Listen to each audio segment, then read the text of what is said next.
चलिए जानते हैं आज की देश और दुनिया की सिलेक्टेड काम की और महत्वपूर्ण 50 बड़ी खबरों को सिर्फ 10 मिनट में। पर अभी तक आपने इस चैनल को सब्सक्राइब नहीं किया है तो सब्सक्राइब कर दें। विदेश मंत्री एस जयशंकर ने मॉस्को में रूसी राष्ट्रपति व्लादिमीर पुतिन से खास मुलाकात की है। दोनों नेताओं के बीच क्रेमलिन में अहम बातचीत हुई, जिसमें कई बड़े मुद्दों पर चर्चा की गई। इस दौरान भारत और रूस के बीच आर्थिक सहयोग, व्यापार और ऊर्जा को लेकर बातें हुई। साथ ही परमाणु क्षेत्र में दोनों देशों की बढ़ती साझेदारी का भी प्रमुखता से जिक्र किया गया। पुतिन ने जयशंकर से बातचीत के दौरान प्रधानमंत्री नरेंद्र मोदी को अपनी शुभकामनाएं भेजी। यह हाई लेवल मीटिंग वैश्विक कूटनीति के लिहाज से भारत के लिए काफी अहम मानी जा रही है। दिल्ली के जंतर मंतर पर राहुल गांधी के धरने के बाद पुलिस ने पैलेट गन मामले में एफआईआर दर्ज कर ली है। राहुल गांधी ने पीड़ित छात्र साहिल के समर्थन में धरना देते हुए कहा था कि केस दर्ज होने तक वे नहीं जाएंगे। कांग्रेस नेताओं ने इसे युवाओं के अधिकार और राहुल गांधी के आक्रामक सियासी कनेक्ट की बड़ी जीत बताया है। वहीं बीजेपी ने इस प्रदर्शन पर तीखा निशाना साधते हुए धरने को पूरी तरह से अराजक कदम करार दिया है। इस मुद्दे को लेकर सत्ता पक्ष और विपक्ष के बीच देश भर में सियासी बयानबाजी काफी तेज हो गई है। कांग्रेस के वरिष्ठ नेता पी चिदंबरम ने एक राष्ट्र एक चुनाव के प्रस्ताव का संसद में कड़ा विरोध किया है। संसद की संयुक्त समिति के सामने पेश होकर उन्होंने इस बिल को पूरी तरह से असंवैधानिक करार दिया। चिदंबरम ने कहा कि देश में एक साथ चुनाव कराने का यह प्रस्ताव बिना सोचे समझे की गई एक बेदिमाग एक्सरसाइज है। विपक्षी दल लगातार इस बिल को लोकतांत्रिक ढांचे और राज्यों के अधिकारों के खिलाफ बता रहे हैं। आने वाले दिनों में इस मुद्दे पर केंद्र सरकार और विपक्षी दलों के बीच सीधा और बड़ा टकराव देखने को मिल सकता है।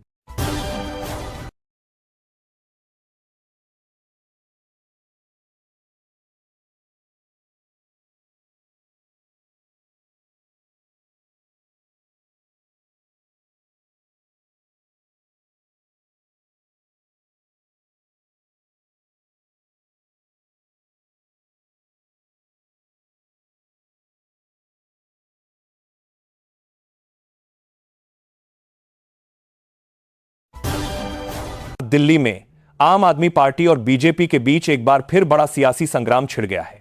बीजेपी ने मांग की है कि मुख्यमंत्री अरविंद केजरीवाल सरकार के खिलाफ विधानसभा का विशेष सत्र बुलाया जाए। बीजेपी नेताओं का सीधा सवाल है कि सीएम ने पिछले 5 महीनों में जेल से सरकार के कितने बड़े फैसले लिए हैं। इसके साथ ही प्रधानमंत्री मोदी के दिमागी नक्सल वाले बयान पर भी विपक्ष ने तीखा पलटवार किया है। इन दोनों ही मुद्दों को लेकर राजनीतिक गलियारों में आरोप प्रत्यारोप का नया दौर शुरू हो गया है।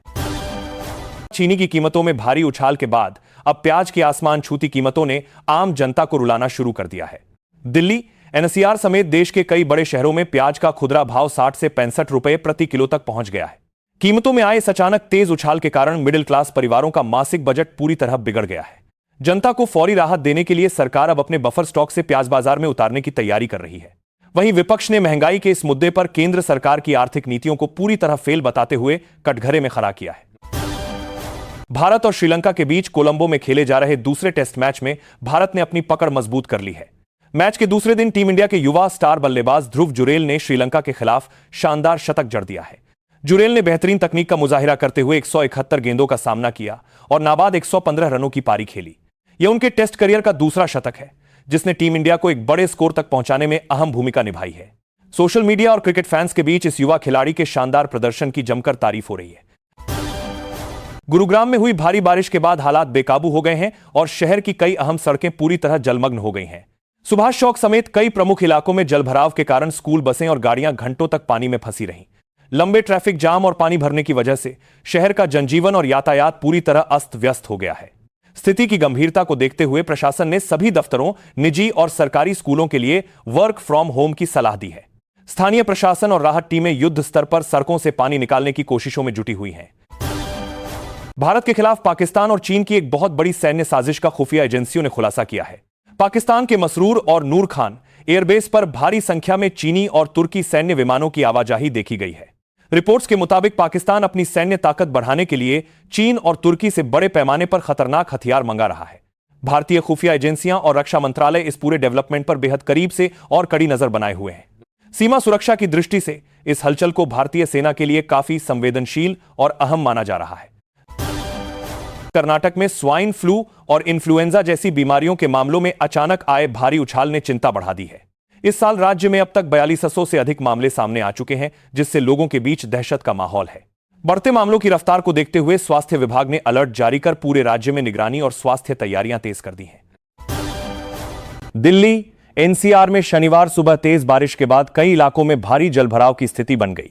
मौसम विभाग ने अगले 10 घंटे में यूपी, बिहार और दिल्ली सहित 17 राज्यों में भारी बारिश और आंधी का अलर्ट जारी किया है।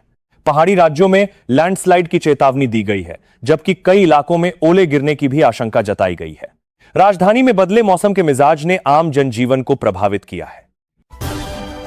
बार काउंसिल ऑफ इंडिया के चेयरमैन मनन कुमार मिश्रा पर इस्तीफे का दबाव काफी बढ़ गया है। के सह अध्यक्ष वाई आर सदाशिव रेड्डी ने उनके लंबे कार्यकाल और नालसर विवाद पर कड़े सवाल उठाए हैं। उन्होंने इस पूरे मामले की स्वतंत्र जांच की मांग करते हुए तुरंत इस्तीफे की मांग की है। इस विवाद के चलते देश के कानूनी हलकों में सरगर्मी और तेज हो गई है। 1984 सिख विरोधी दंगा मामले में सजायाफ्ता पूर्व कांग्रेस सांसद सज्जन कुमार के निधन के बाद सिख समुदाय ने कड़ा विरोध जताया है। सिख समुदाय के प्रतिनिधियों और दंगा पीड़ितों के परिवारों ने शनिवार को दिल्ली में राहुल गांधी के आवास के बाहर प्रदर्शन किया। प्रदर्शनकारियों ने राहुल गांधी का पुतला जलाया और उसे चप्पलों से पीटकर अपना गुस्सा जाहिर किया। इस दौरान कांग्रेस पार्टी के खिलाफ जमकर नारेबाजी भी की गई। हैदराबाद के कोंडापुर इलाके में शनिवार दोपहर एक 7 मंजिला निर्माणाधीन इमारत अचानक ढह गई। हादसे में 2 लोगों की दर्दनाक मौत हो गई और कई अन्य के घायल होने की खबर है। इमारत गिरने से आसपास के इलाके और रिहायशी अपार्टमेंट में भारी दहशत फैल गई। पुलिस और फायर ब्रिगेड की टीमें रेस्क्यू ऑपरेशन चलाकर मलबे में दबे लोगों को निकालने में जुटी हैं। Chief justice of India Suryakant ने अदालतों को कानून के साथ साथ अर्थशास्त्र की भाषा बोलने की भी अहम सलाह दी है। उन्होंने 11वें ब्रिक्स प्लस लीगल फोरम में बोलते हुए इसे न्यायानॉमिक्स का नया नाम दिया। उन्होंने जोर देकर कहा कि देश के आर्थिक विकास को रफ्तार देने के लिए न्याय प्रणाली में लोगों का विश्वास और स्थिरता होना बेहद जरूरी है। उनका यह बयान न्यायिक और आर्थिक दोनों क्षेत्रों में चर्चा का विषय बना हुआ है। डीएमके पार्टी में बड़ा संगठनात्मक फेरबदल करते हुए मुख्यमंत्री एएमके स्टालिन ने कुछ कड़े नियम लागू किए हैं। पार्टी ने जिला इकाई के सचिवों के लिए अधिकतम आयु सीमा 70 वर्ष तय कर दी है। इसके साथ ही जिला सचिवों के कार्यकाल को भी अधिकतम 3 बार तक के लिए सीमित कर दिया गया है। इस बड़े बदलाव को पार्टी के भीतर नई पीढ़ी को आगे लाने के कदम के रूप में देखा जा रहा है। केंद्र सरकार ने 4 साल तक के छोटे बच्चों की सेहत को ध्यान में रखते हुए एक बेहद अहम फैसला लिया है। सरकार ने बच्चों को दी जाने वाली सर्दी, जुकाम की कुछ दवाओं को बनाने व बेचने पर पूरी तरह से रोक लगा दी है। यह सख्त कदम बच्चों पर इन दवाओं के संभावित दुष्प्रभावों को रोकने के लिए उठाया गया है। देश भर के स्वास्थ्य विशेषज्ञों ने सरकार के इस फैसले का खुले दिल से स्वागत किया है। अमेरिका और कनाडा के बीच ऐतिहासिक संबंधों में इस वक्त बड़ा व्यापारिक तनाव पैदा हो गया है। अमेरिका ने कनाडा से आयात होने वाले करीब $20 अरब के उत्पादों पर सीधे 50% का भारी टैरिफ लगा दिया है। कनाडा ने भी अमेरिका के इस कदम पर पलटवार करते हुए तुरंत जवाबी कार्रवाई करने की घोषणा की है।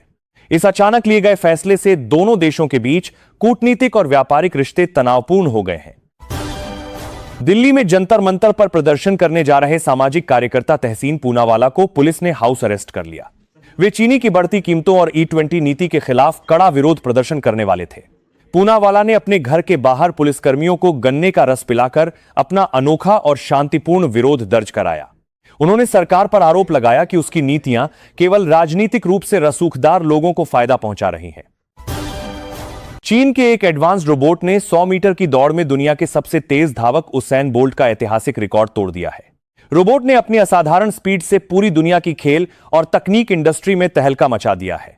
इस शानदार उपलब्धि ने दुनिया भर के वैज्ञानिकों, एथलीट्स और खेल प्रेमियों को हैरान कर दिया है। आर्टिफिशियल इंटेलिजेंस और तकनीक के क्षेत्र में इसे एक बहुत बड़ी और ऐतिहासिक छलांग माना जा रहा है। कांग्रेस नेता राहुल गांधी सीजेपी आंदोलन के दौरान पैलेट गन के इस्तेमाल के खिलाफ संसद मार्ग थाने के बाहर धरने पर बैठे और एफआईआर दर्ज करने की मांग की। उन्होंने पैलेट गन पीड़ित को भी अपने साथ रखा और पुलिस की कार्यप्रणाली पर सवाल उठाए। बाद में दिल्ली पुलिस द्वारा अज्ञात लोगों के खिलाफ मामला दर्ज कर लिया गया, जिसके बाद राहुल गांधी ने अपनी मांग पूरी होने पर धरना समाप्त कर दिया। यह घटना आज राजधानी की राजनीति में सबसे ज्यादा चर्चा का विषय रही। केंद्र सरकार ने त्योहारी सीजन से पहले चीनी की महंगाई पर काबू पाने के लिए 31 अक्टूबर 2026 तक 10 लाख टन ड्यूटी फ्री चीनी आयात की मंजूरी दे दी है। इस फैसले पर आम आदमी पार्टी और विपक्ष ने सरकार को राजनीतिक रूप से घेरा है। अरविंद केजरीवाल ने आरोप लगाया कि गन्ने से चीनी बनाने की बजाय एथेनॉल बना दिया गया, जिसकी वजह से देश में अचानक चीनी की भारी किल्लत हो गई है। यह राजनीतिक बयानबाजी आज सियासी गलियारों में काफी सुर्खियां बटोर रही है।